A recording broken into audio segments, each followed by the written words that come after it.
Hello, this is Joe Darnell from MovieByte, the podcast, and you are listening to Story to Screen.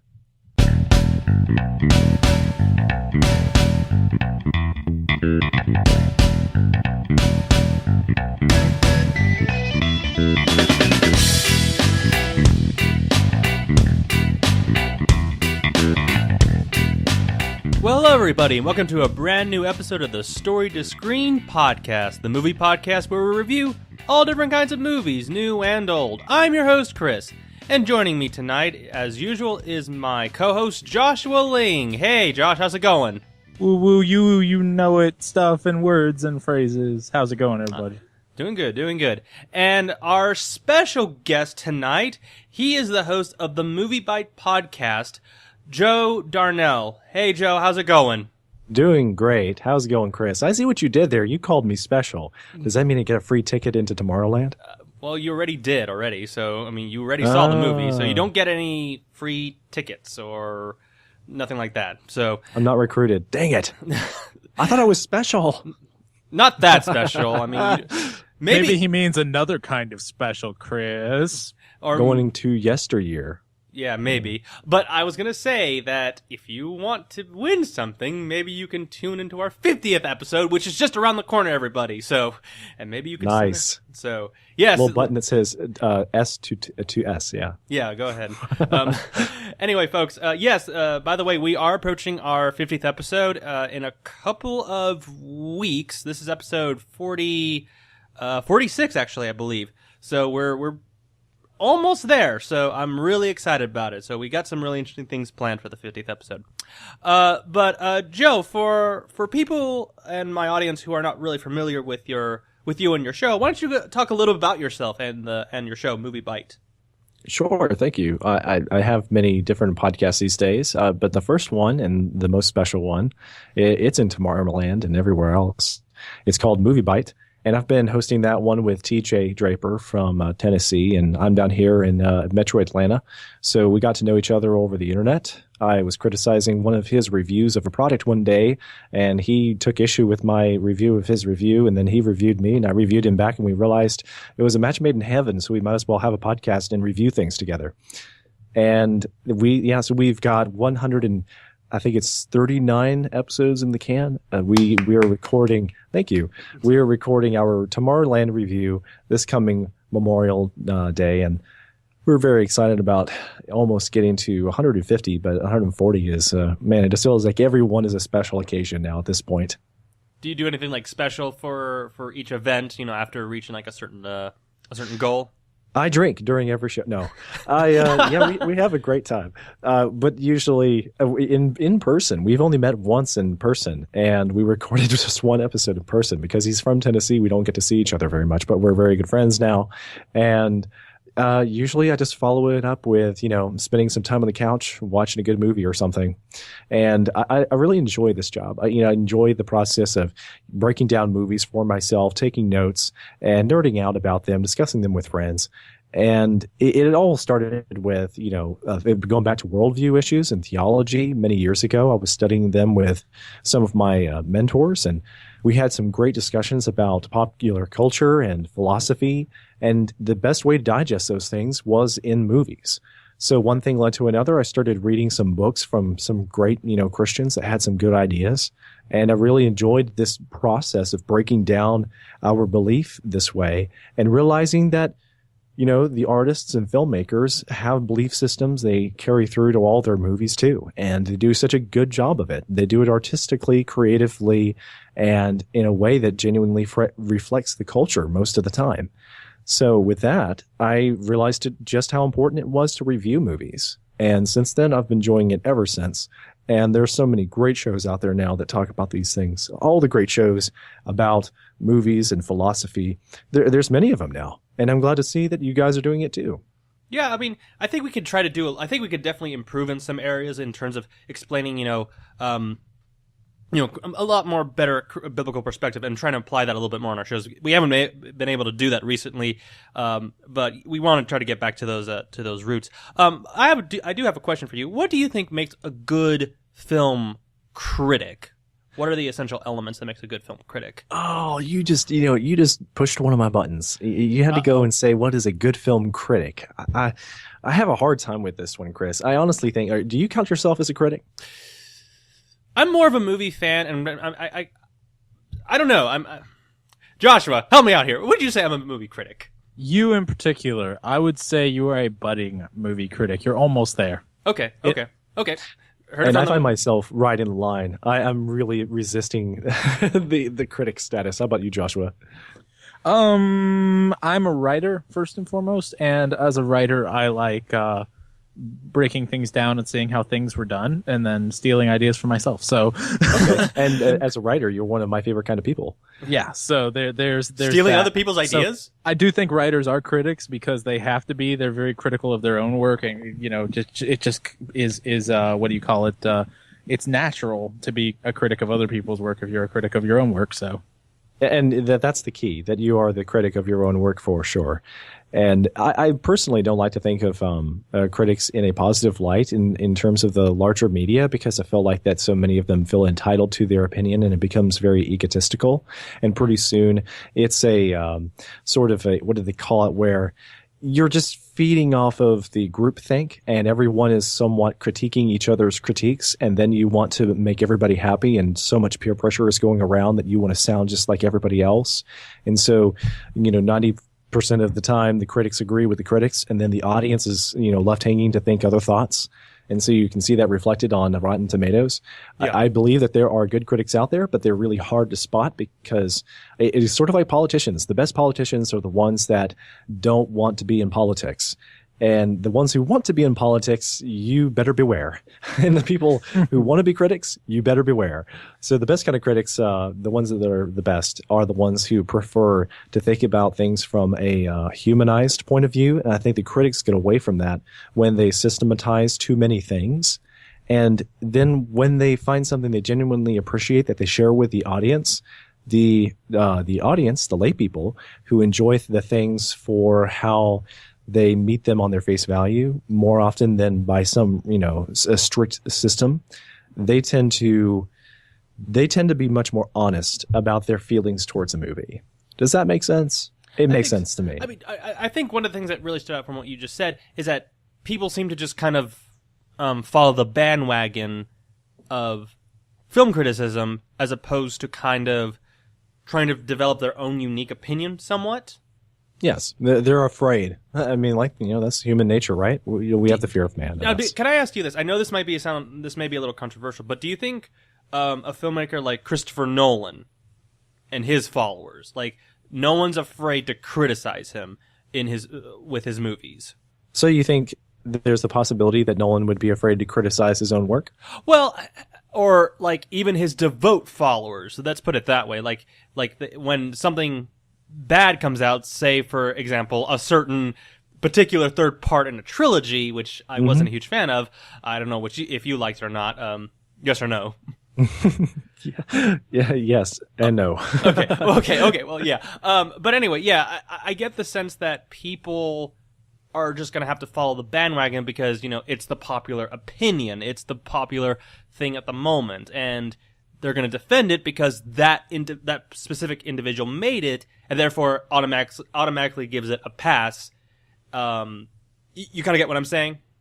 Yes, and that does happen, and that has a lot to do with people becoming true fans or idolizing their heroes.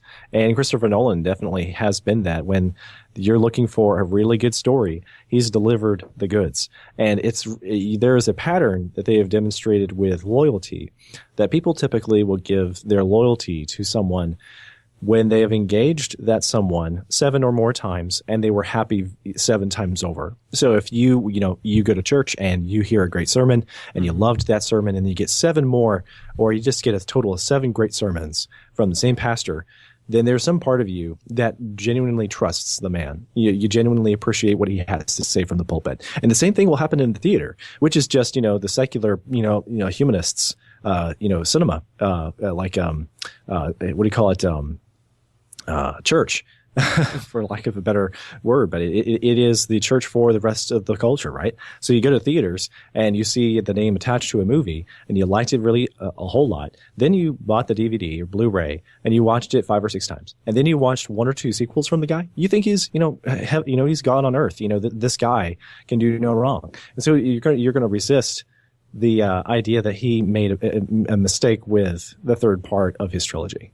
Hey Joe, you just touched on something I wanted to chime in on real quick and say, it is absolutely true that the world at large, the secular world, is wanting to find something, and as a result, they find movies in theater and cinema.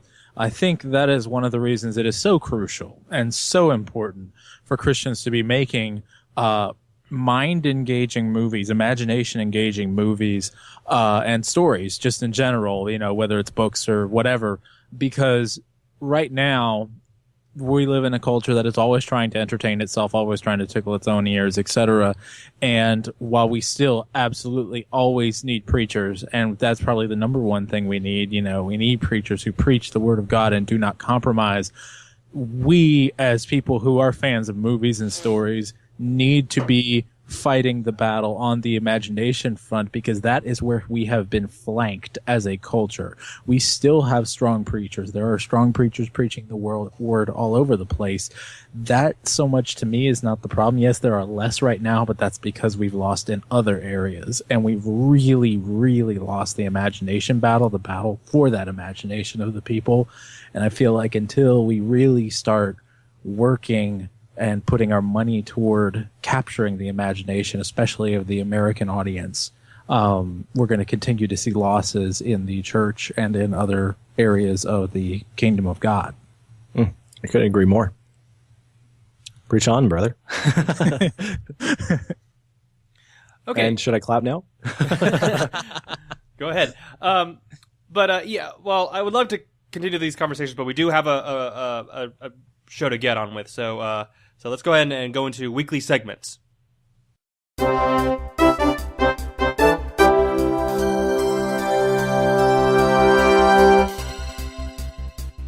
Now, I do have 2 bits of movie news, and one which will attach to our review, but the first one I want to talk about is something that just popped up a couple days ago. I think it was the 19th, which I think that was Monday or Tuesday. I can't remember. But anyway, the Hollywood Reporter has confirmed that Paramount and Skydance have enlisted Edward Zwick, the director of The Last Samurai and Glory, to direct Tom Cruise in the sequel to Jack Reacher. Mm-hmm. Now, I'm a huge fan of Edward Zwick. I think he's a very underappreciated filmmaker, and he has produced and directed some of my favorite films ever, and Last Samurai being one of them. The fact that he's coming on to direct the sequel to Jack Reacher has got me very curious, because first of all, I was not a huge fan of the first one. That first film was directed by Christopher McQuarrie. I will say, though, that the fact that they've got Edward Zwick directing Jack Reacher 2 has got me kind of really excited. I actually would like to see what Edward Zwick, who I think is a marvelous artist with his films and a marvelous storyteller, I am actually kind of excited for a change for a Jack Reacher movie, even though I wasn't a fan of the first one. Joe, are you a fan of the first one? I'm not a huge fan of the Jack Reacher film, but I do appreciate the premise of the story. I think it's a good concept. It wasn't very exciting. I didn't feel like it brought a lot of like a very, very, very, very compelling storytelling to the table. It wasn't engaging. Yes, thank you. That is exactly what I'm trying to say. And so for that reason, even though you had all the right ingredients on the table, it just came out a little bit stale. And I would like to see more done with the thing. It wasn't a bad movie. And I have good hopes for this one, especially seeing the director who's attached to it, because I think he is the secret sauce. That would make it more compelling to see what a better director or a director with that kind of potential can do. He did a wonderful job with his other film with Tom Cruise. And I think that says a lot for the potential for the Jack Reacher's, sequel. So let's see it. Now, are you a fan of some of his other movies, like Glory or anything else? Not specifically, but I really did enjoy The Last Samurai. Okay. What about you, Joshua? I am aware of all of these things, and my dad has read the Jack Reacher novels. Outside of that, I really don't have any experience with any of this, so I can't really say. Okay, that's fine.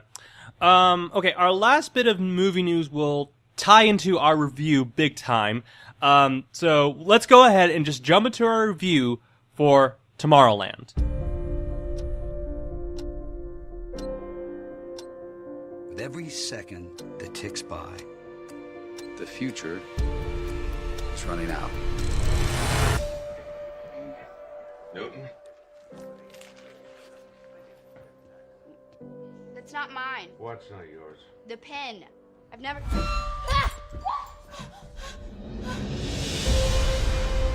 What if there was a place, Dad, I just need you to look at this. Does it look weird? a secret place, where nothing was impossible? You're not saying this! Casey, stop it!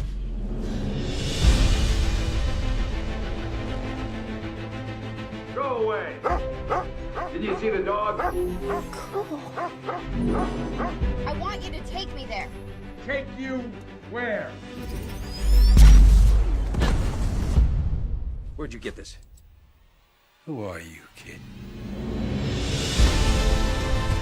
What you saw was a place where the best and the brightest people in the world came together to actually change it. We've been looking for someone like you for a very long time. Why? Did something happen over there? Something bad? They followed you here? Who? Come on! Get in! How is this a good idea?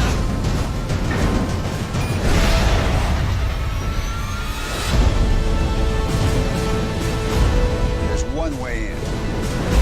They know we're coming, so follow me.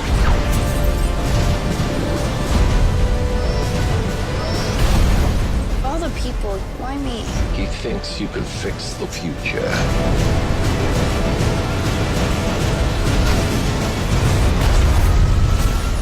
Hang on!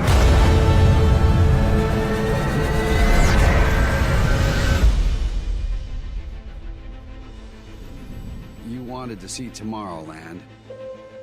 Here it comes. What you just heard was the trailer for Tomorrowland. It was written, directed by Brad Bird, and written by a certain person who I will not name at the moment. And it also stars George Clooney and Britt Robertson. Now, this is the climax for our Brad Bird series. We reviewed his first films, The Iron Giant, The Incredibles, Ratatouille, and Mission Impossible Ghost Protocol. We've come to the end, and for now, definitely we'll be happy to do more down the road as soon as he gets more films out. Joe, are you a fan of Brad Bird's work? Most definitely. And I wasn't a huge fan of The Iron Giant, but as a child, I was mesmerized by the visual arts, and I thought that he had a lot going for that film. Not especially crazy about the story in and of itself, but I think also that had a lot to do with where Brad Bird was in his career. He was much more edgy at the time.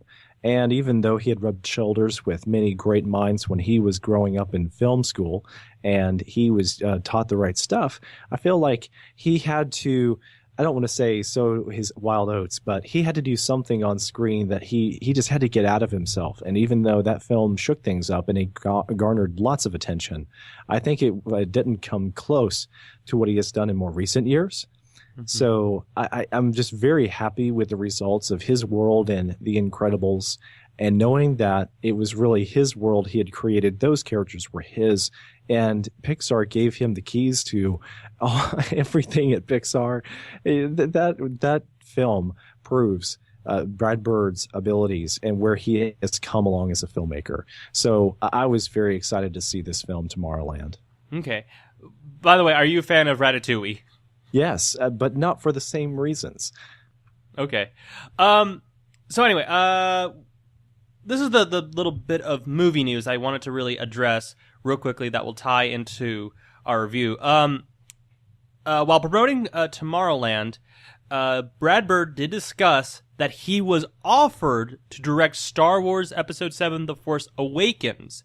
In an interview, here's what he says: It absolutely was a tough decision, but there was no way to do that film without junking this film. And we had already gotten George Clooney involved, and I was excited about this film. I understand that they had to get The Force Awakens made, and they would have had to push it in order for me to do it. So, my question to you guys, did he make the right choice in dumping Force Awakens for Tomorrowland? Joe, kick us off with your opinions on Tomorrowland. Well, when you put it like that, I think that I'm uncomfortable with the framing of the question. I feel like I'm not given any options here. But I'll say, ultimately, yes, I am happy that he made the decision to finish his commitment to Tomorrowland. But I can understand as well why any filmmaker in his right mind would have said, heck no, let's forget this. I'm moving on. But what's interesting to me as well is that it wasn't like he would have been dumping Tomorrowland to go join another film studio to direct the next Star Wars film, dumping the one studio for another. They're actually both coming through Disney. So what we're really saying here is that the producers at the top of the food chain, Disney, were saying, hey, you're already working on this movie for us. Would you rather direct this one for us? And Brad Bird, on some other level, viewed it as, I'm just a guy who, when he starts things, he finishes things. So I'm going to stick with this and I'm going to do this. And I really have a lot of respect for the guy sticking to that particular principle. Now, if he wants to go on and direct a future Star Wars film, all the more power to him. And I would love to see him do that. I think that there's a lot more pressure on Episode 7 than there is on 8, 9, 10, 11, 12, 13, 14, 15, 16, 17. You get the point. Yeah. So if Brad Bird wants to come along and direct 13, woo, then go for it. So, but Rian Johnson is apparently directing 8, and no one's in for 9 yet. But what did you think of Tomorrowland?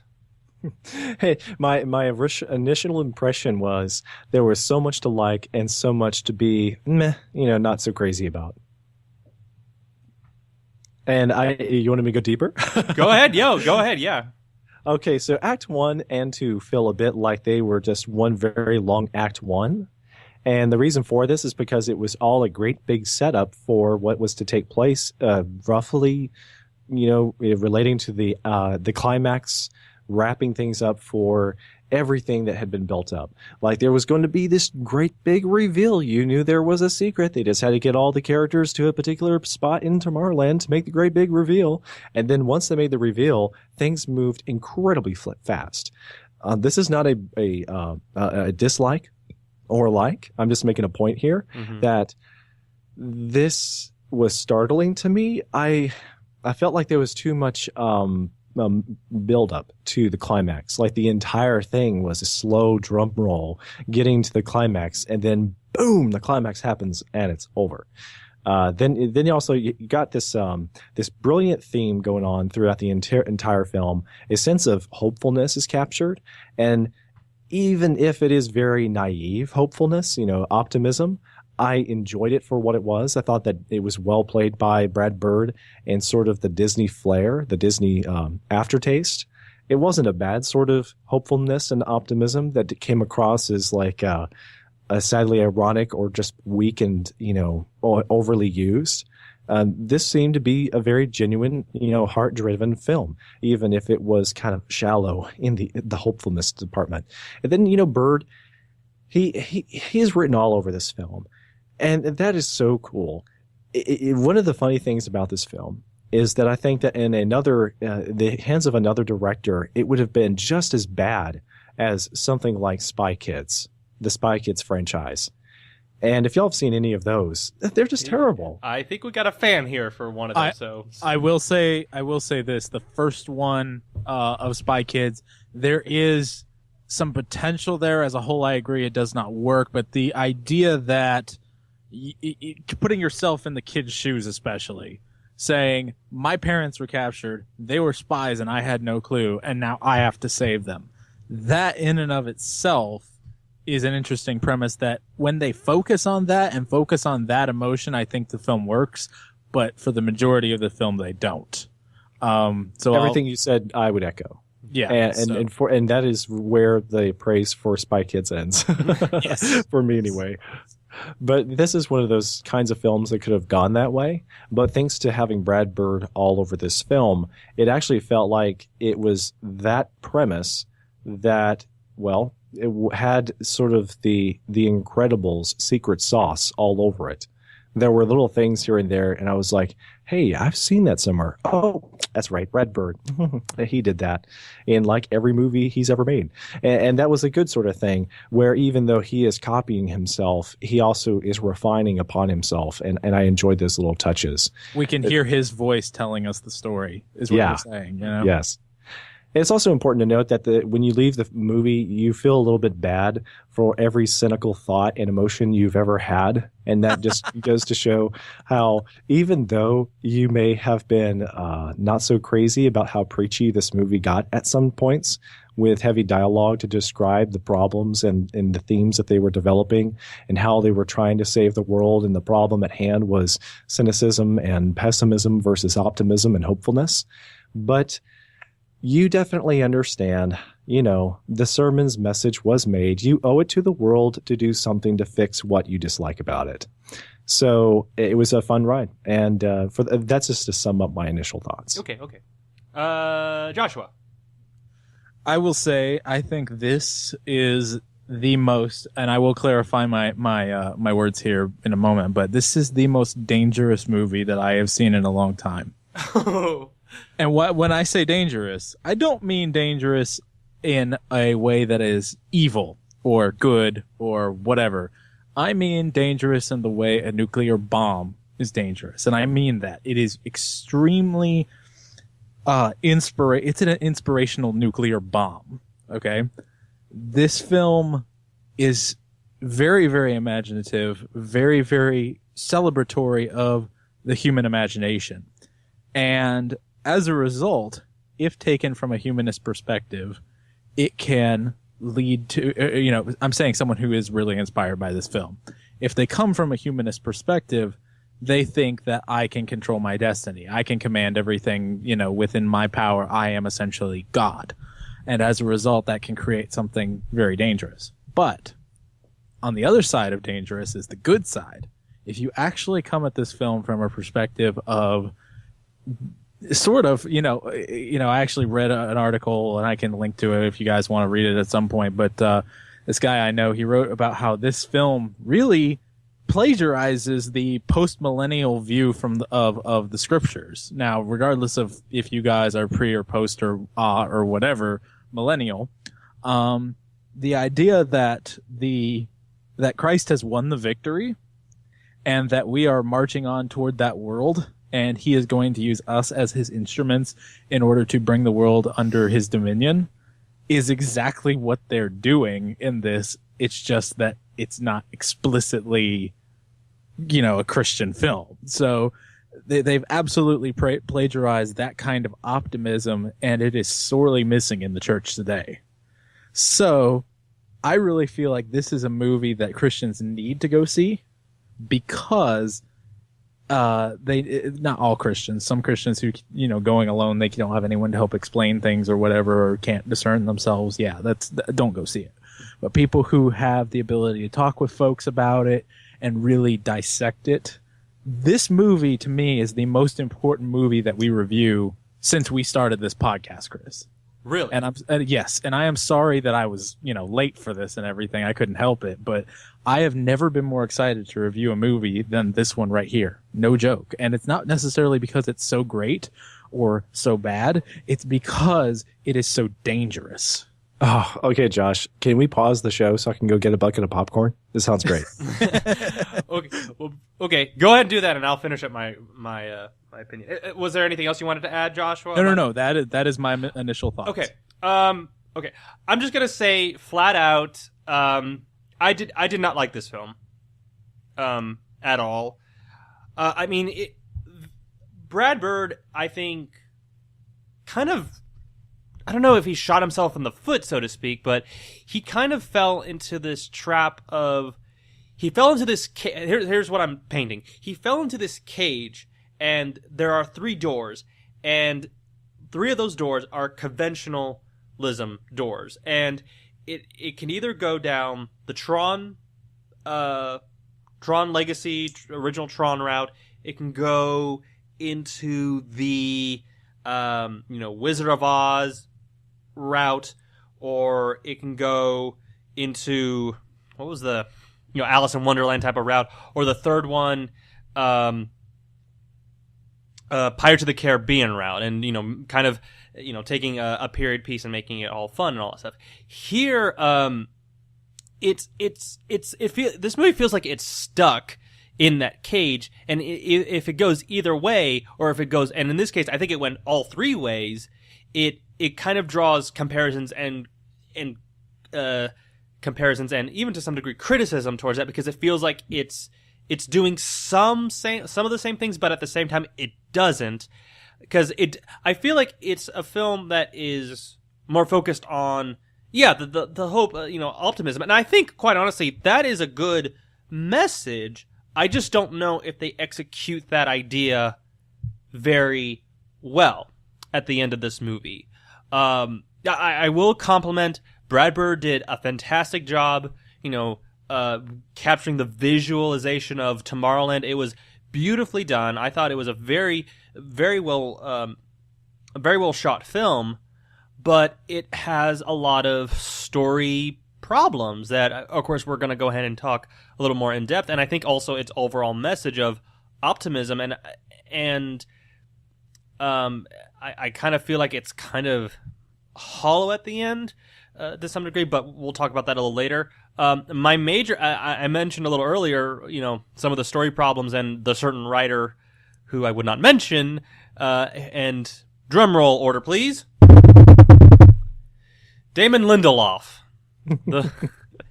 The dreaded Damon, in your opinion, yes. I do not like, and I think I do not like Lindelof, and I think this is another testimony that he's not a good writer. I mean, I'm just going to take a wild guess. Did he have anything to do with one of the National Treasure movies? That I don't know. Maybe. I don't believe so. I know Lost is in his repertoire, correct? Lost, Prometheus. Oh, okay. So, did you know that Lindelof was attached to this project? No. Yes. So Okay. I think some of that, maybe some of those problems that you had with with the film's message, is probably because of Lindelof. And if you've seen Prometheus, then you know that movie has problems of what it's trying to say or trying to be. But yeah, I did not like this movie. It was clunky. It was like it wanted to be that thrill ride. It wanted to be like a Tron Legacy or just a simple Tron movie, but it doesn't. And maybe for again, like, it kind of draws those comparisons. Like, okay, if it had gone down that route, then it would have been compared. It's stuck in that cage that it can't get out of, because it's going to draw all these comparisons and criticisms. And I didn't really care for it, and I had a lot of problems with the stories. I will say though that I think Britt Robertson, who played what was Casey. Athena? Casey, yeah. Casey. The little girl was fantastic. We'll talk about her a little later. But I felt like she was a screenplay device as opposed to having an actual arc in this film. She served more as the way in for the audience. I would disagree. But Yeah, she was, but she doesn't do anything at the climax. She just basically, you could have honestly had either written her or, what's the other girl's name? The Athena. Athena. You could have Athena. I'm sorry. You could have, Joshua. You could have either picked one or the other and eliminated from the screenplay. And I don't think, to some degree, I think you could have, you would have had to work some things here and there. But I don't think if you had eliminated Casey I don't think you would have lost anything with that character. I mean, because she doesn't do anything she doesn't really do anything for the climax. I mean, yeah, she has that vision of the world, which we can talk about that a little. Well, we'll go ahead and talk about that now. Which I kind of thought that, okay, is this a I thought at first it was going to be like, oh, is this a global warming or something like that? I thought it was going to go down that route. And, it kind of does. The world's being polluted and maybe human beings are responsible for that. But in 28 days. 58 days. Oh, is it? Okay. Huge Laurie said 58 days from now, the world is going to be destroyed. And, okay, so we don't see... We see nuclear attack. But at the very end of the movie, and I'm sorry for getting ahead, but we don't see, that type of prevention or prolonging doomsday, so to speak. Am I supposed to assume that they're recruiting all these people to help build the world to prevent these? They aren't people. That are being. Oh, okay, the ones that are being recruited, yes. The recruiters are not people. The recruiters are robots. Anyway, okay. What the deal is here is the thing that caused them to stop nuclear war is not the people that they are recruiting now. What the people that they are recruiting is to rebuild from how down everything has become.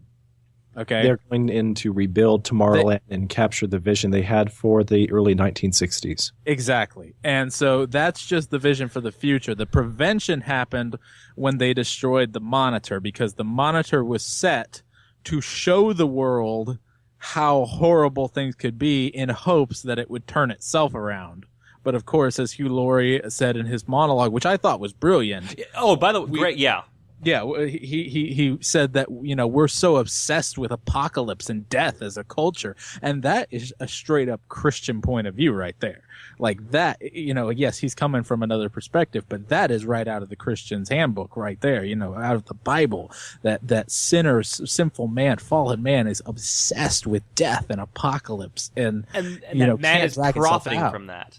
That's another thing. And that man is profiting from those. That was a great line, by the way. That man is profiting from its own self-destruction, basically, or other, the means of destruction or anything like that. Which, by the way, I like Hugh Laurie. I mean, I thought, I've seen him, in House, and it's been a while since I've seen him in a movie. I mean, I haven't seen him since Stuart House. Little.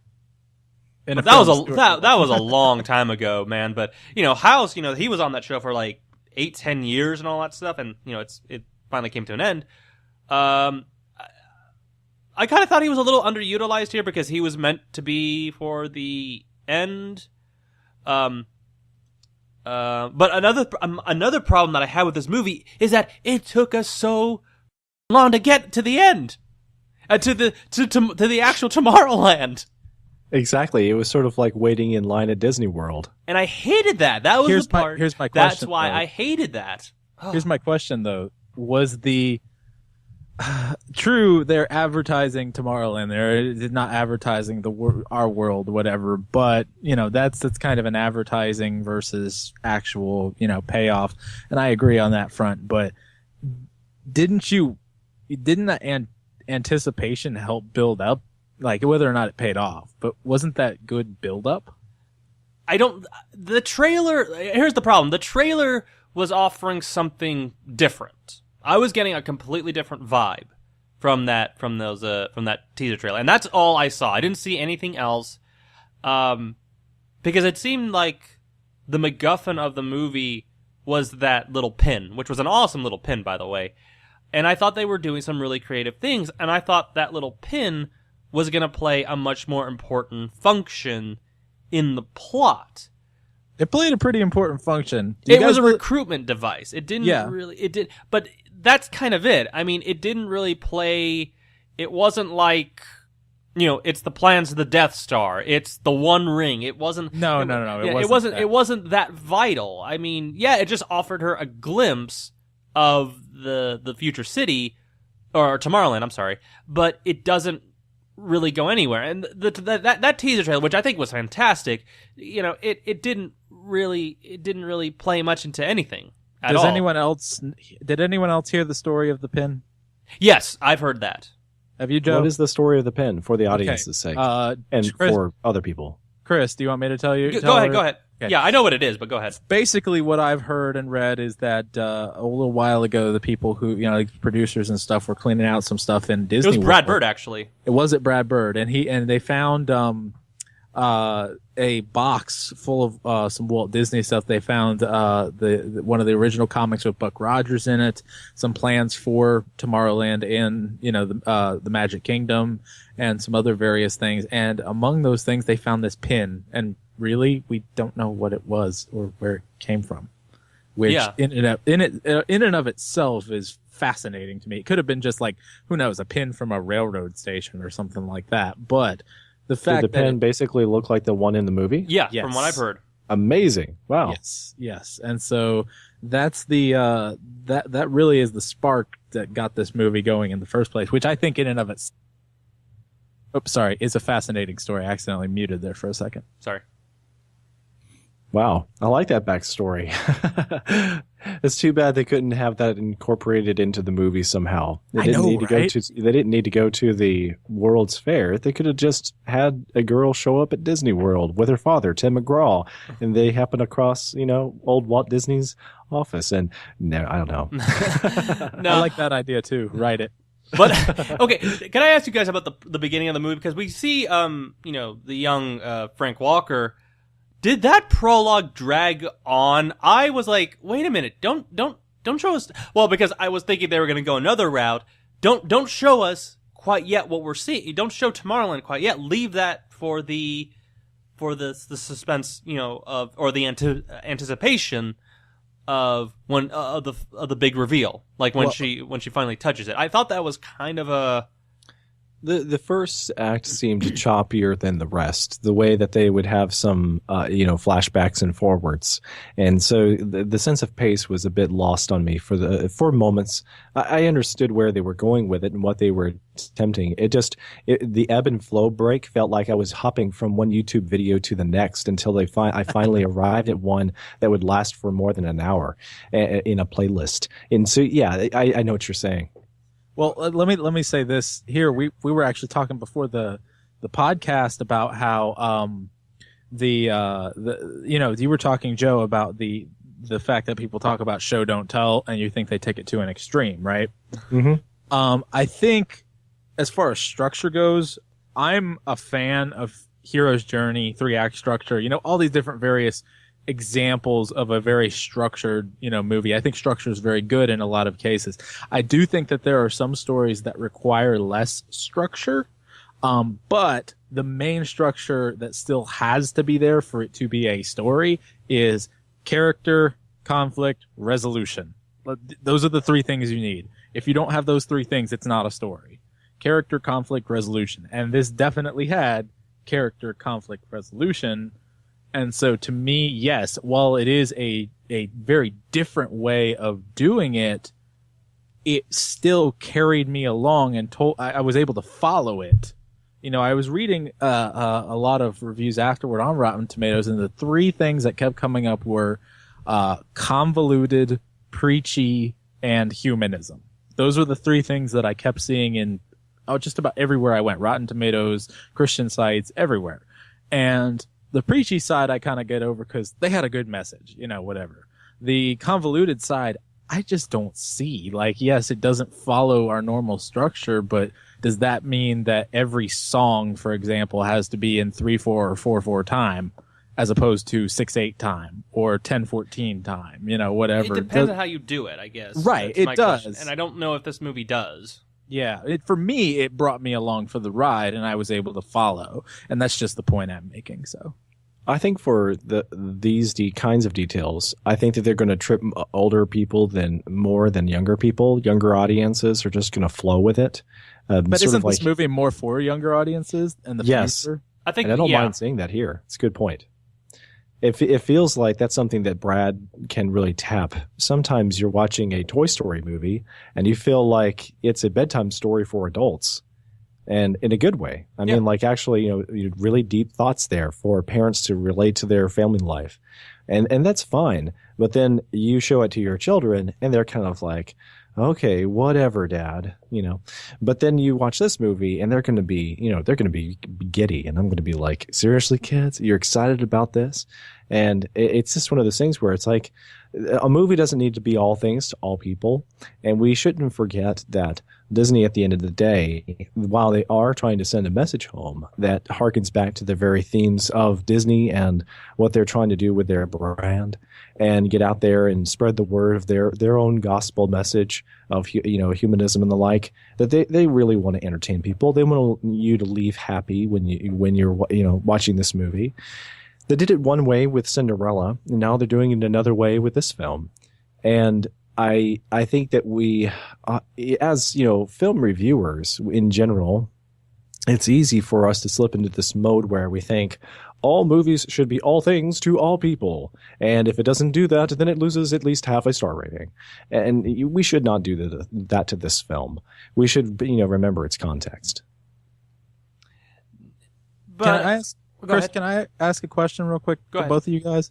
This is something that I noticed in the film, and it's definitely something that is a little touchy, but I wanted to bring it up because I think not a lot of people noticed this kind of thing. There are examples in Disney and in other movies of where they push a liberal agenda in a very, very subtle way in order to slowly start pushing the envelope in further in newer films.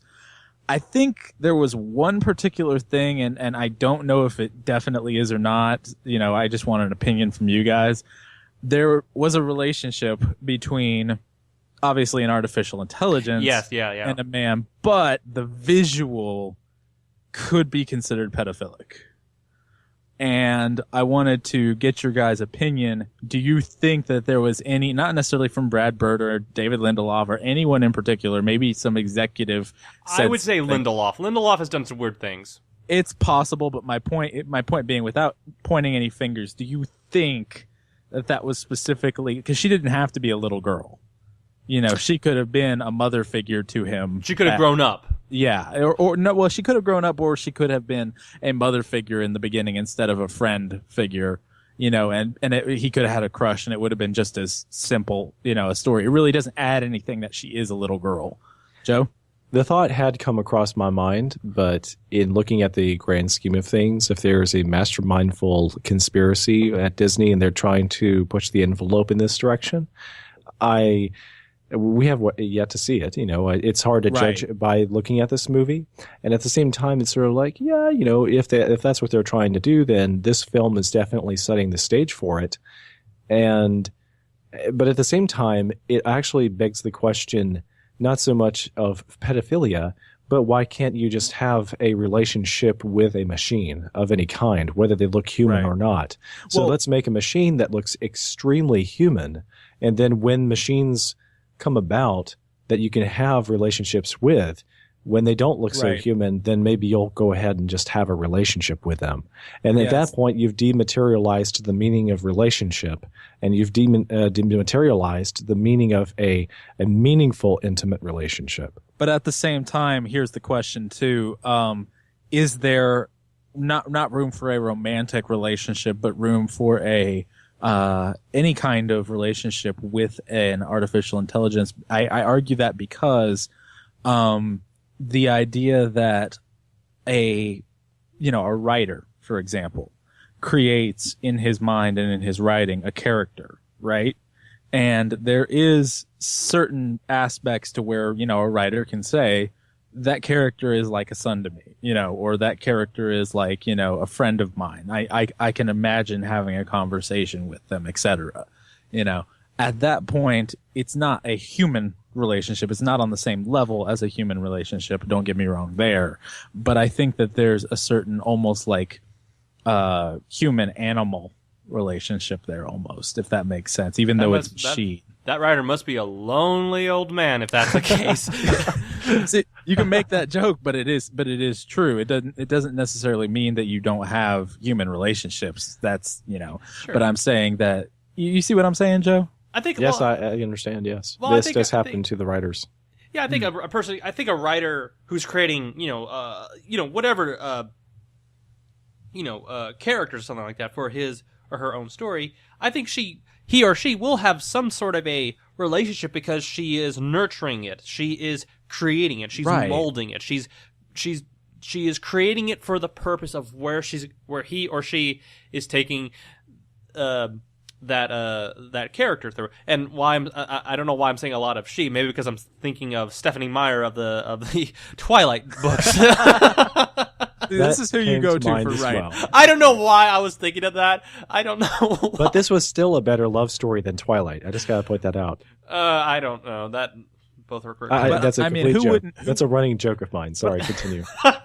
But I mean, if you could create, for example, just throwing this out there randomly example, if Joss Whedon could have a conversation with an artificial intelligence that is meant to be Buffy from Buffy the Vampire Slayer, wouldn't you want to hear that conversation? Honestly, that would be interesting. I think fans would pay for that. Yeah, absolutely. There is a certain level to which artificial intelligences are an extension of real intelligence, but not actual intelligence. And so I think that there's room for a relationship exploration in film and in, real life eventually, but I don't think that it's more like I said, a human animal relationship more so than a human relationship. So, but it isn't a human animal relationship, even though there is a parallel there. I see the connection you're making. I'm saying it's not two souled beings, ensouled beings, that are talking to each other. This is man and his creation. He's just been able to give it the ability to talk back to him. Sure. I mean, Joshua, did you get a sense that it was more than just a friendship between the two of them while they were younger? He had a crush. That was obvious. But he states himself that when he found out that she was, AI, he kind of dismissed her and all that stuff. He was heartbroken. Yeah, though. because he dismissed her, but he was heartbroken. So if you're heartbroken, there's a relationship. Because he was deceived into thinking that she was real, that she was a real human being. Right, and so as a result, he still has feelings. If he just threw away his feelings and was like, oh, well, that doesn't work, that's not a relationship. He had a relationship with this girl as far as a crush went, This kind of reminds me of Her, the Spike Jonze stuff, but I don't think I don't think this movie goes in as deep with that.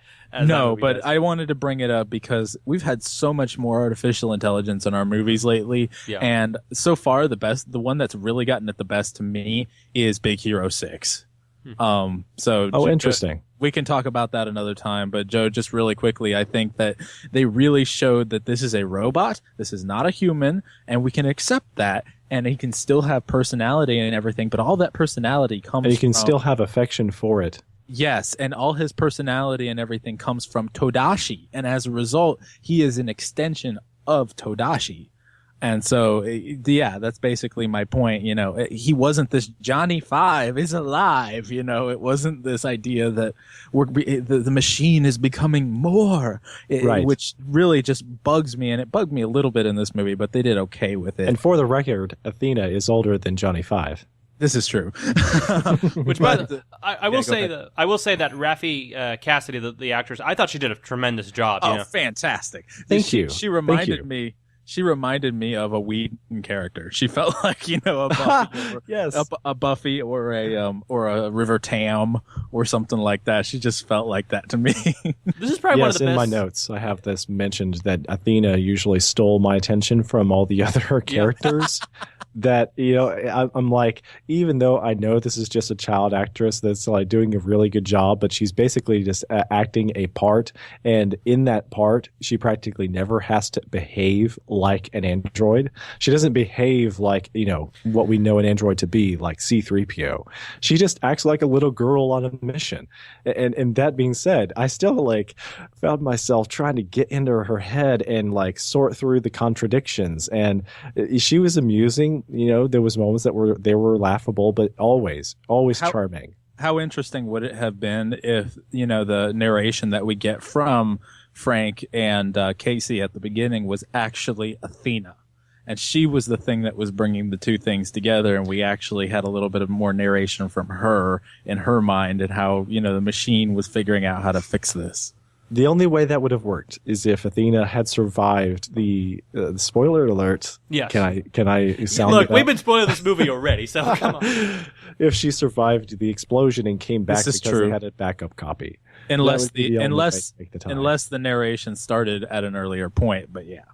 Sure. I thought. Can I just say this? I thought at the very end, before George Clooney lets her go into the into that little building that was going to destroy Tomorrowland, I thought for some reason she was either going to caress his face or kiss him or something like that. Yeah, that was a little taken uncomfortable. and edited out.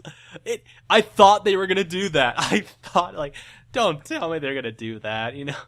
But it was weird just seeing George Clooney, aka former Batman from a former bad Batman movie. Which he really didn't feel like George Clooney to me in this. He actually felt right. This is the first time I've really enjoyed George Clooney in any role, quite honestly. He always just kind of is distracting to me in some weird way. Check out his movie in Good Night and Good Luck. He has a supporting role in there, but he's actually really good in that movie. Okay. And what's another movie? The movie that he won the Oscar for, Syriana, something like that. I can't remember. But anyway, yeah, he's a pretty good actor. The films that I've seen him in, I've enjoyed him, and he kind of brings a pretty good presence. The funny moment though was when Britt Robertson, Casey I should say, and Frank first meet at his house. I thought it was funny. Like, she stays there until that night, and it's like, wow, couldn't you just gone to the barn or something like that? It looked like he had a barn, but it's raining, and then she goes to to one of the other buildings, and he comes out, and she manages to get himself in. The ground, there's no mud in the ground. It's all solid ground. There's no mud, nothing like that. After it rained and all that stuff. Did you notice that?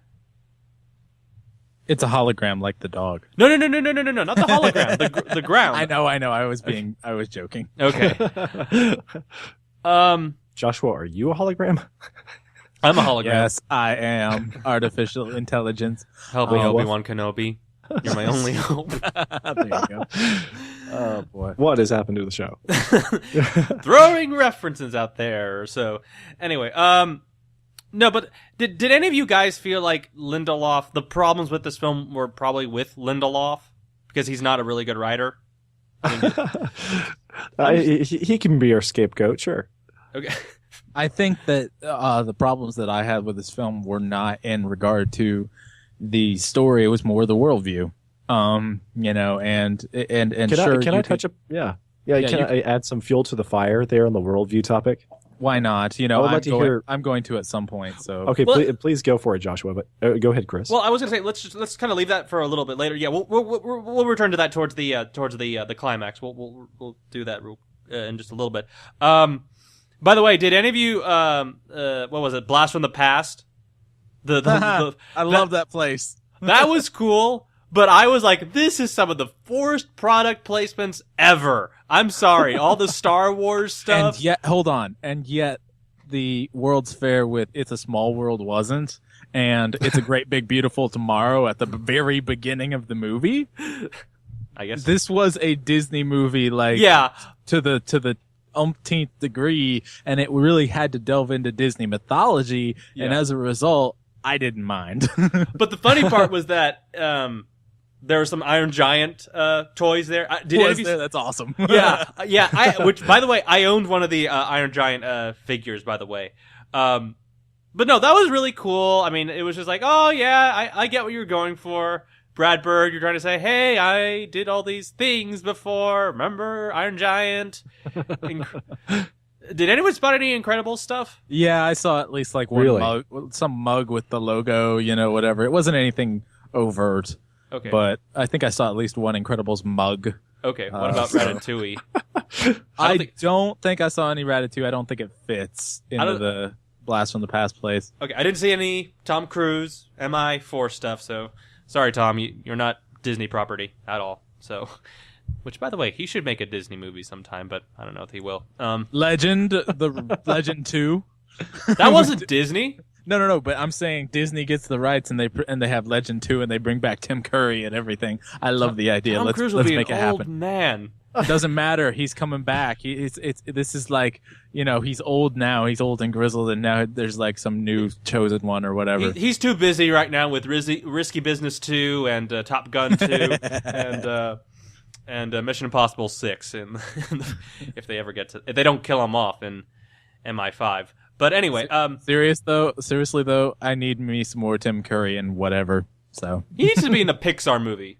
Yes. Oh my goodness. Yes. I will be willing to exchange. Sorry, Joe, we're going a little bit crazy here. No, this is great. This is entertaining. Go for it. If they can't get Jeff Goldblum for the villain of Incredibles 2, Tim Curry. Oh my goodness. Yes, I will be willing to substitute Goldblum for Tim Curry. Yes, please. I would take Curry first, quite honestly. I am the biggest Tim Curry fan, especially when he plays villains. He just the way he chews scenery is just amazing. Like, you feel the joy in him when he does that kind of stuff. Joe, you see Muppet Treasure Island, right? Yes, great film. Oh my goodness, so good. It may be the best Muppet film, maybe. It is a fantastic Muppet film, and a lot of it is Tim Curry. I think he is a Muppet, Yeah. Anyway, we digress. But one of my biggest problems with this movie was the weird shortcut that they took to get to Tomorrowland, because that was one of my biggest problems with the movie, was that it took so stinking long to get there. Was the moment when they went to George Clooney goes into this little what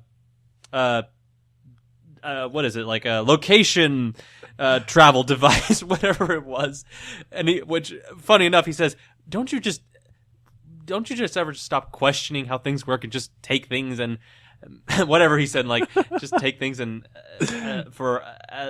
take them as amazing things that they are. And that was a great line. That was a great line. And I think that was Damon Lindelof kind of giving the audience, like, stop criticizing me for the finale of Lost and Prometheus, okay? Can't you just accept it and move on? I think Chris is just bitter. Me? I'm not even a huge Lost fan. I just know that people do not like Lindelof. I know. I'm playing with you. I know that people do not like Lindelof, and apparently he's not very easy to get along with at all. So Lindelof doesn't like Lindelof. Well, he deleted his Twitter page, so I mean, he probably doesn't like himself at all. Well, so did Whedon. What does that prove? I don't know. Anyway, that was another problem that I had. They don't really they take that little shortcut, and when they go into space, like, oh yeah, Tomorrowland exists in another dimension. It exists in space. I don't know what it was. I did not like that part. That they had to go to the Eiffel Tower, and that the Eiffel Tower had this built-in... but you've got to accelerate to 88 miles an hour, Marty. Maybe. Okay. I think say what you will about any of the special effects shots and the nonsensical parts that happened before or after the rocket Eiffel Tower moment, but I know it was mind-blowingly like nonsensical, but dude, and amazing. It made my jaw drop. It just what is happening here? This is great. It was so absurd. I hated it. I cannot believe this, but I literally cannot close my trap right now. This is just too cool. Okay, Chris. Yes. Remember back to the beginning of the movie when young Frank, and Hugh Laurie's character meet for the first time.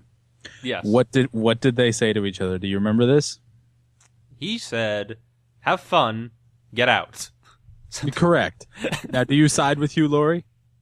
That's an interesting question because that's actually something I wanted to tie in real quickly with Britt Robertson's character. But this obviously this movie's about. Let me make my point real quick. Yeah, go ahead. I'm sorry. Yeah. Okay. The point that Frank was making was, while this jetpack doesn't have a purpose at the moment, it is A, fun, and B, if I saw a kid with a jetpack flying across the sky, I would know that anything is possible and I would be inspired. I saw a rocket ship come out of the Eiffel Tower that took them to another dimension that was apparently built by Nikola Tesla and Thomas Edison. Who hated each other, by the way, apparently. But yeah, well, they did, but that's another story. And as a result, seeing this amazing effects and everything, I was inspired and think, just all kinds of crazy things are possible and all this kind of stuff. And it was fun. So it did have a purpose. It did have a point in that it is so imaginative and so out there and so crazy that it is inspiring. Now, if you weren't inspired, fair enough. This is, your show, your opinion, that kind of a thing. But, this movie kind of kicks your cynicism to the curb here when it comes to that. So sure, but it feels like when we could have gotten there sooner. And again, it's my problem with Chris, do I have to turn this podcast around? Go ahead, throw your best shot. But anyway, it doesn't quite work because we took so long to get there, and it just felt kind of cheap. Because that's my problem. But that's my problem because the little token. That's my biggest problem because I thought the token was going to play a much more bigger... The pin? Yeah, the pin, whatever it is. The little button. Disney's old button that we don't know where it came from. But anyway, I thought that was going to play an essential, transportation device. It really doesn't, and that's where I kind of felt cheated somewhat because I felt like they could have done some really interesting things with the little pin. And so you want a pin that just transports instead of the whole awesome, amazing sequence with the rocket ship from the tower. Eiffel Tower. Yes, I felt like that was cheap. Right. That felt like conventional. Okay, since we got the pin thing out of the way, and since we can't really use that anymore, what can we do? Damon Lindelof said to him, "I got an idea. Let's do a rocket ship." And I'm like, okay. No, I guarantee you, Brad Bird thought of the rocket ship, not Damon. Probably. I will probably say Brad Bird because he was using his imagination. I'll take that. But yeah, I understand your point. You wanted the movie to get going. You were tired of putting the pieces together. Yeah. Me, I really enjoyed putting the pieces together, and that's okay. We can agree to disagree on Joe, that. do you agree with some of the things I said, or do you disagree? I'm Sweden. I agree with both of you. Actually, the thing is that I was totally mesmerized by the Eiffel Tower explosion and rocket blast, and it makes no sense whatsoever. It's sort of like, how did, Batman escape that explosion at the end of The Dark Knight Rises? There's a map on the back of the Declaration of Independence. Exactly, dude. But we all believe that there is now, right? And toys can talk. Yeah, and I've been a firm believer in that since I was 10 years old. I think that it's also a structural problem, like you're saying, Chris, because so much of the movie is wasted on getting the DeLorean up to 85 miles an hour. 88. It's so much world building. Let's put it that way. It's world building. It's world building about how we can get this vehicle to go fast, and It's a lot of it. And we'd already seen holographic dogs that could bark at you and create audible sound but didn't have shadows or imprints on the ground. So, I mean, it's like, you can do all these amazing things, but you can't get us to the other dimension a little bit simpler. Yeah. And I felt like that was annoying because it was filler. It was Brad Bird. Well, Lindelof. It was all Lindelof's fault. It was filler to extend the movie to make it a full, feature film. Well, let me say this. If it was so easy to get to Tomorrowland, wouldn't there have been a lot of other people going there and, running into this whole secret organization and stuff? Wouldn't it be especially because Hugh Laurie's character seals all of this off? That's kind of the point. He's created this, it almost reminds me of, taking a page from literature, The Mask of the Red Death by Edgar Allan Poe. It's this prince who sealed himself away from the plague that's outside, and has sealed himself in with his most trusted people, but death is still coming for him. That was basically the idea of the Mask of the Red Death, for those who don't know. I mean, he sealed himself off. He tried to cut off all the portals and all the other ways in. So it kind of makes sense to me that they'd have to go to some ridiculous lengths to get into Tomorrowland in the first place.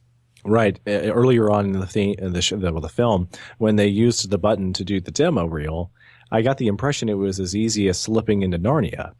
And if that were the case, then why isn't everybody found themselves in Narnia by now? Not if certain people are appointed. Like what was his name again? Not everybody could access Narnia because, what was his name again? Aslan chose people. Yeah. No. No, Joe's people. Well, he did choose people. He pulled them in Narnia. No. I mean, like who was it that couldn't go in?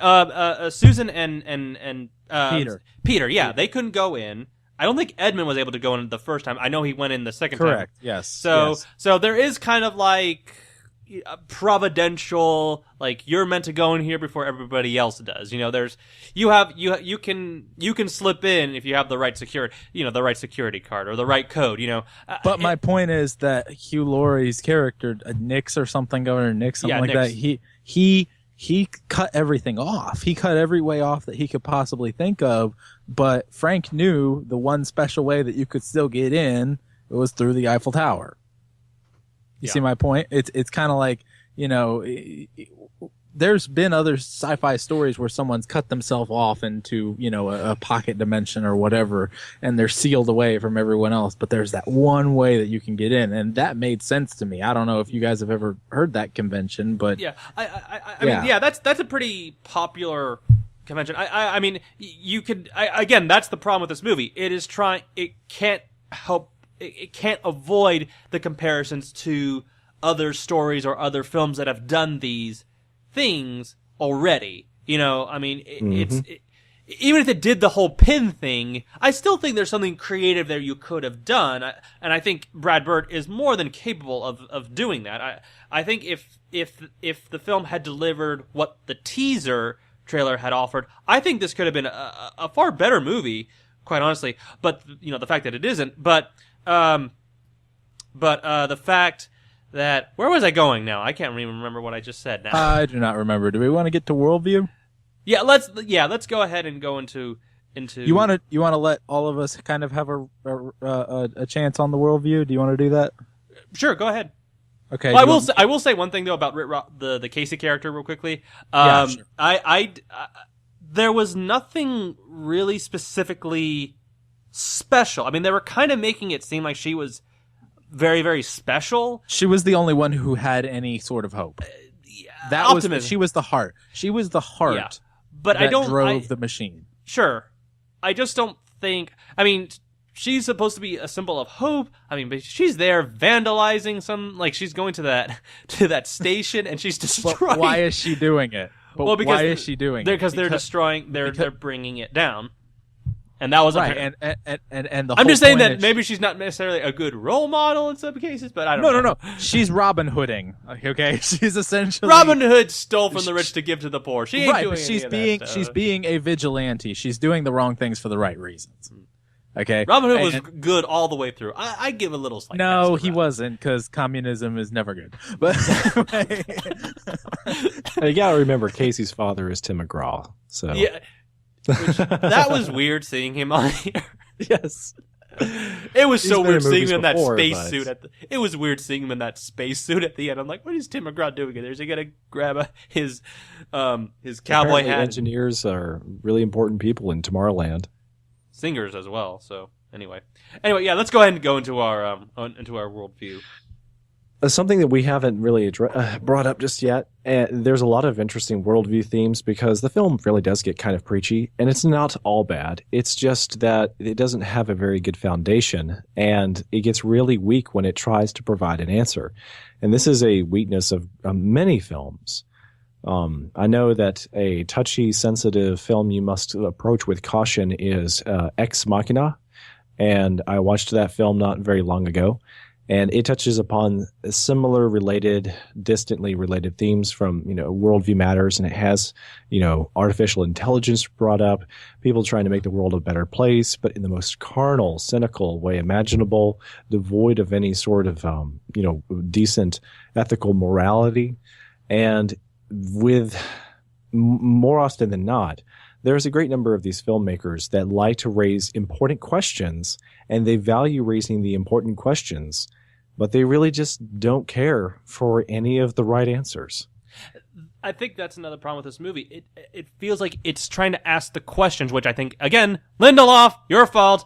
It's raising a lot of questions. Calm down, Chris. There's got to be an acronym we can make with the word Lindelof that says something like Lindelof accusations. File number 5. Here you go. But no.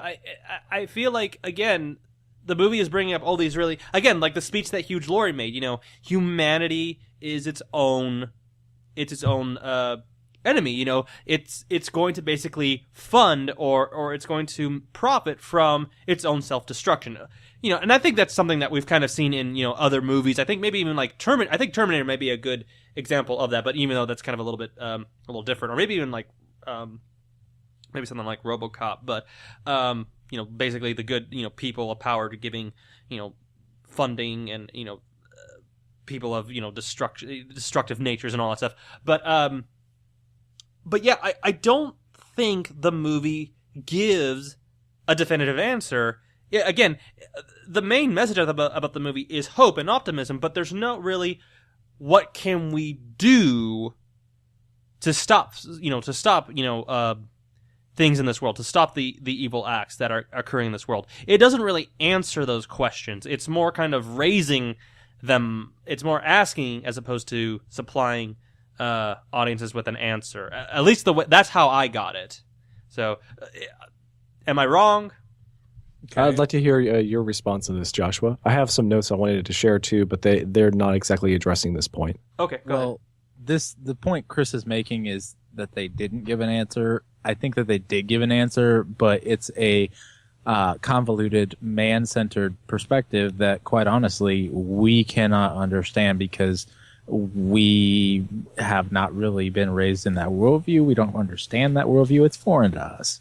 We kind of get it because we're, in the culture, but it's a little strange. I'm just going to straight read this bit here. I got an amen from Ian Maffett, one of our other co-hosts fairly often on this Facebook post. So I'm just going to go ahead and read this. It's not terribly long. It's just a couple paragraphs, but it really, I think it really is my points on the worldview best said. So, positive versus negative thinking is one of the main points that is presented in this movie, and God gives us in Ecclesiastes a time for both.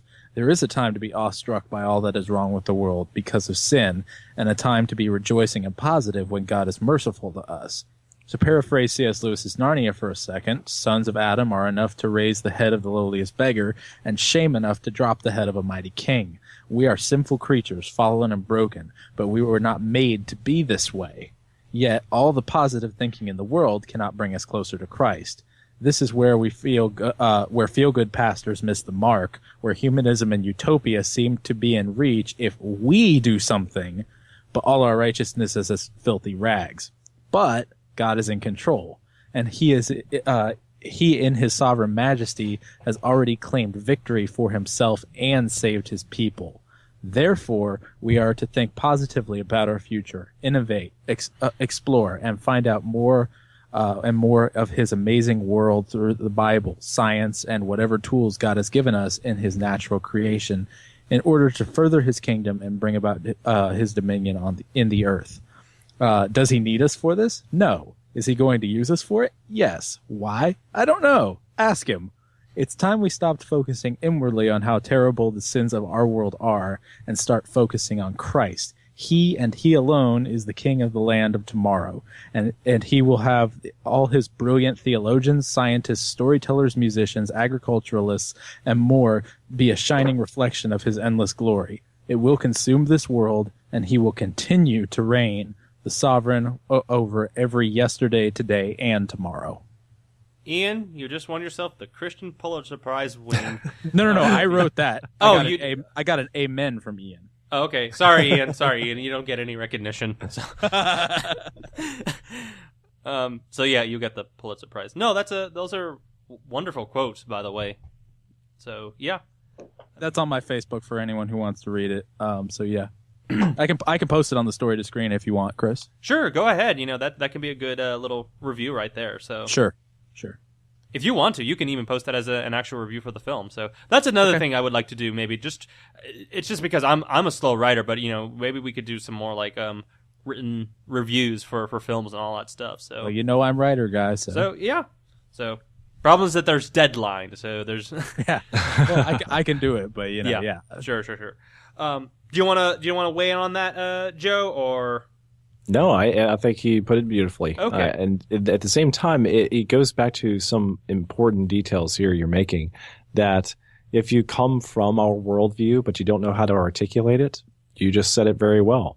And it's much more thoughtful and detailed, oriented than I think most people would get into the worldview matters concerning this film. If you take a step back from this macro level approach and you just look at the film and remember what films are for, and most everybody would agree that a movie like this is not about, giving a sermon. If it's doing its job well, it's just supposed to entertain people and reflect the real world to some degree without stepping on people's toes and trying to preach at them. But it seems like it's inescapable that a movie like Mad Max is actually preaching a heck of a lot. It just does it more effectively because, for whatever reason, the film is more entertaining to a wider audience, and it spends more time showing rather than telling. So you are getting a message there, just like you would from the story of the prodigal son or the Good Samaritan. And that's the most effective kind of message that Christ often gave was, he gave story. And then he said, mull over that. And then, the people didn't have a response because they realized if they opened up their mouths and they said with conviction what they had learned from the story, then it would tarnish their names and their reputations, and then they could not be Pharisees anymore. Well, and the same sort of thing happens to filmmakers and to the audience. Yeah, well, even going back to the Old Testament for just a second, there were specific prophets that God gave to be exhorters, to be the ones who, basically not literally, but they would stand in the pulpit and pound the Bible and say, this is the word of God. And we need those. We need those. Those are our pastors. That is their field. However, I think the other part of prophet that has been seriously neglected is the storyteller. One of the best examples that I can think of a storytelling prophet is Nathan. Nathan, who told David the story of the rich man taking the lamb of the poor man, and saying, "That's you, David," and really convicting David. He did it in a much more direct way. But I think the stories, the mythologies, capturing the imagination of a person. It's almost like the tongue. The tongue is like in James, a flame of fire. It's a dangerous weapon. I think the imagination is equally as dangerous, both to the destruction of the individual and everyone else. And if we do not capture the imagination of people, as well as their heart, as well as their mind, as well as all these other things that we still need to do, if we don't do that, then the imagination crumbles and we get what we have in America now. And that is why it is so incredibly important that we exposit films like this and we show what they are and we write our own stories and fill the gap and fill the void, because this is the battle that we've lost. A lot of people say, what happened? How did we get here to this point in America? We have not captured the imagination. And as a result, the imagination is free to roam wild like a wild beast and not brought into conformity to the Word of God. Well said, Joshua. Well Can you said. tell I think about this stuff? Yes, very much so. I should be a writer. Who I can't think of a writer right now. Well, yeah, you can go ahead and have that job.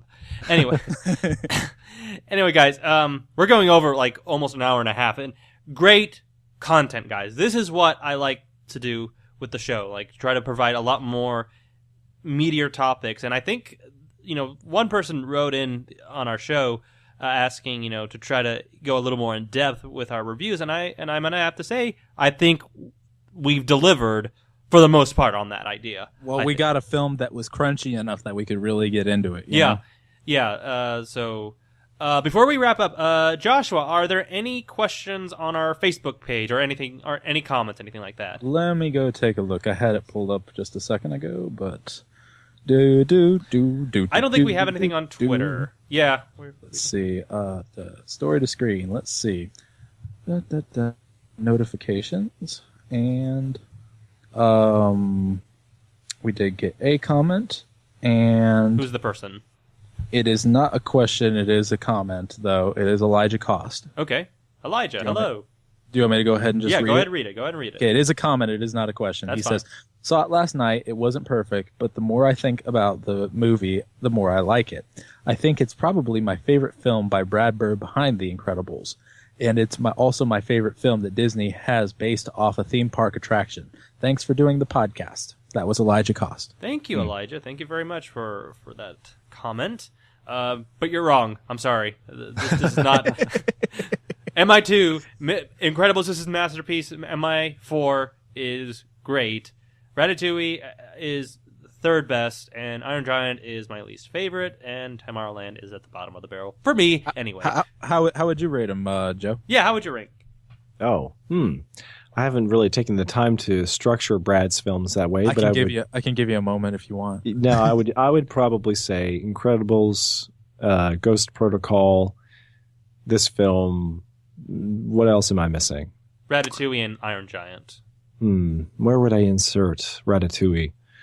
Right underneath Ghost Protocol, above Tomorrowland, and then Iron Giant at the bottom. Okay. The thing about Ratatouille is that it's a very delightful film, but just in summary, I really enjoy the beginning, the ending, and pieces of the middle, but it's really hard to watch it in one setting. Like, I get really tired throughout a long stretch of that Act 2. It feels very long. Yes. I think I would put them, and I have not seen Ghost Protocol, so I cannot place that one. Abomination. Yeah. There's stuff you haven't seen in animation. I'm the animation guy, so. Anyway, I would probably have to go Incredibles. Probably Ratatouille. Then Tomorrowland, then the Iron Giant. No love for the Iron Giant, poor guy. I do like the Iron Giant, Yeah. but the thing that always gets me is guns kill people, and I'm just like, shut up, kid. We don't need this in that movie. That, and it feels like it's in Maine. I'm like, is this a Stephen King story? What? So, yeah. Anyway, guys, thank you so much for doing this show. Joe, thank you very much for taking the time off of your schedule and just joining us, and we would love to have you on again sometime in the future. Just thank you very much. It was a blast. So, where can people find more of your work, by the way? I podcast for MovieByte, so you can find that at MovieByte.com. You can also find with a Y, MovieByte with a Y. Yes. Thank you. Oh, yes. Don't want to miss that. And then I'm taking that for granted. Everybody knows that. And then if you want to catch my other podcasts, I have one about coffee. That is Top Brew, and that's available at topbrew.fm. And my tech show is at tectonic.fm, and that's tech spelled TECH, tonic.fm. Would you mind doing since you do a podcast on coffee, would you mind doing one on Hot Pockets? I'll consider it for the right sponsors. Yes. Okay, there we go. I don't even know if Hot Pockets is still in existence. I haven't had one. Hot Pockets. They are. Josh, where can people find more of your work? People can find more of my writing. I update every day with a serial story. So, for example, Monday we'll have this a continuation of Monday's story, Tuesday's story, and they continue on serially. Update every day at rhymeandspace.com. You can find me on Facebook, Christopher Reyes, and you can find me. You can find our page, Story to Screen, on Twitter, as well as Story to Screen on Facebook. You can also find us on iTunes. Leave us a review. We can use some constructive, positive, negative. We need to know as long as they're 5 stars. As long as they're 5 stars, yes. If you give us 4 to 5 stars, that can help us. Just 5. Okay, I will accept nothing less. I'll accept 4. 3, okay. 2, no. That person's going to die in less than 20 minutes after posting that review. They'll send me and Ian after him. I'll send you as well.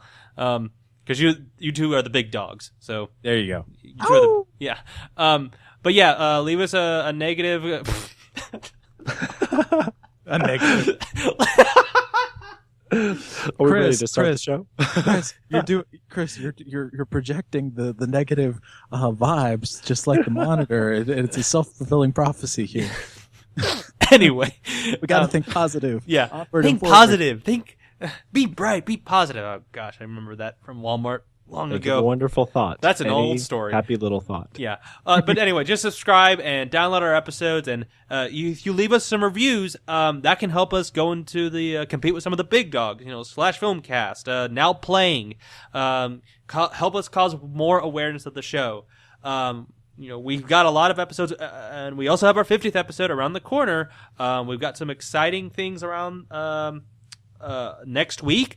We have our Star Wars Episode 4, A New Hope commentary with the writer of the Return of the Jedi novelization, James Caan. He'll be joining us for that commentary, as well as the other films. I don't know if he'll join us for the prequels. He told me he wasn't, but we'll see what happens. And we also have... Right now, we also have Kevin McCreary from the InnerTube podcast joining us for Jurassic World, so we're really excited about that possibility. We're still working out some stuff. And that's it. Guys, thank you so much for joining me tonight to discuss this film. You all have a good night, and audiences, keep yourself safe and keep yourself smiling. Cheers. Ta-ta, everyone.